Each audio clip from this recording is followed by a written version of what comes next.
Hi everybody, how you doing? I just wanted to go over some boots that I've been testing for my Colorado elk hunt this coming year. I couldn't find any of the boots that I wanted to test out locally from any stores. So what I ended up doing was going online and ordering 5 different models in some various sizes to try on and check the fit of, and ultimately I pared it down to 2 different boots that I tested outside and found what worked for me. 2 of the companies that I tried boots on from were Crispi and Zamberlan. The Zamberlans I found on Amazon. The Crispis I ended up ordering directly from them. The different models that I tested here were the Zamberlan Boots, their guide model boot, and then the Crispis I tried out 3 different pairs.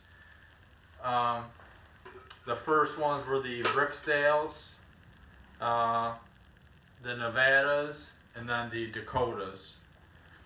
A little history here.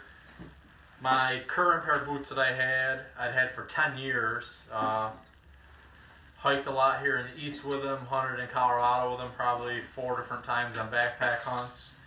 And they were just starting to fall apart on some of the seams and stuff, and they just never were a very great fit for me to begin with.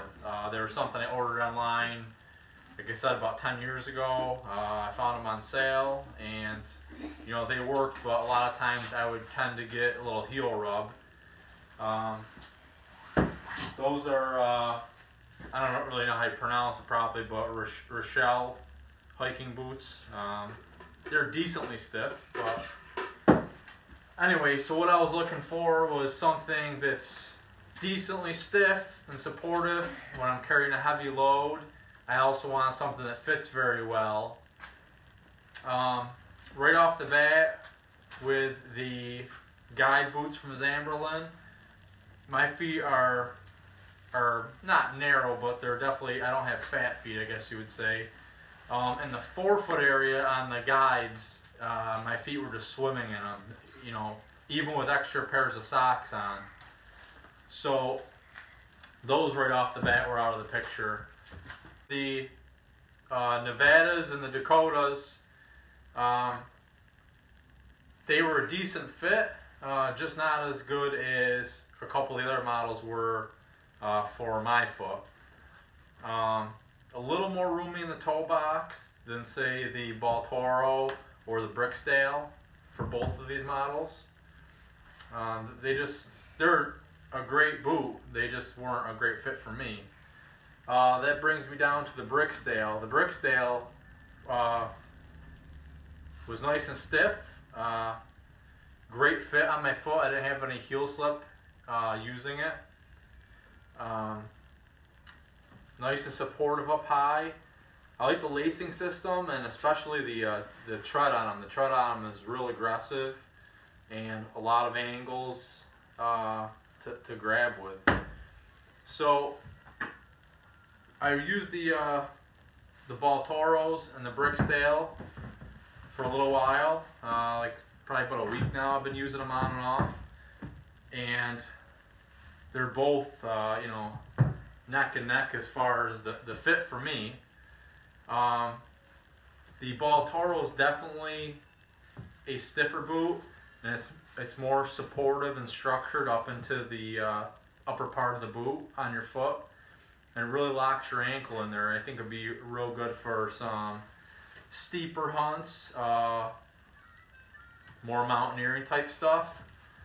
The Bricksdale for me was just a great all-around mix of what the Baltoro has, but the fit of it it's not as hard feeling on your foot. Just more, it hugs your foot and it just stays there with you every step. So I'm gonna end up going with the Bricksdales, and all these other ones I'll end up returning. I mean, like I said, I couldn't find the boots that I wanted to test locally.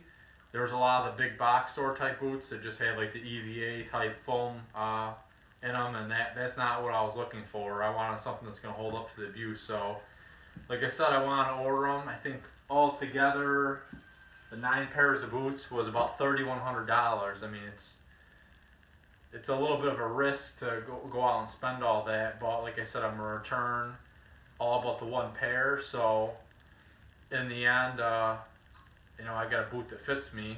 You know, especially in this situation where I couldn't find the boots locally to test them out. So you gotta just get out there and do your homework and try them out, and you can find the boot that fits for you.